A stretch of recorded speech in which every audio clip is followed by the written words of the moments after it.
નમસ્કાર મિત્રો, અમારી એપીટી ગુજરાતી ચેનલમાં તમારું સ્વાગત છે। અત્યારે હાલની સૌથી મોટી અને દુઃખદ ખબર સામે આવી રહી છે। હાલ હમણાં 2 મિનિટ પહેલાં આવી ખૂબ જ મોટી ખબર, કેદારનાથ દુઃખદ ખબર।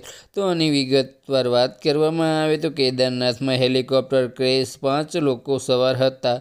તો આની વિગતવાર વાત કરવામાં આવે તો કેદારનાથમાં લેન્ડિંગ કરતી વખતે એક હેલિકોપ્ટર ક્રેશ થયું। તો તમને જણાવી દઈએ મિત્રો કે હેલિકોપ્ટરમાં ડૉક્ટર સહિત 5 લોકો હતા। તો તમને જણાવી દઈએ મિત્રો કે બધા સુરક્ષિત છે।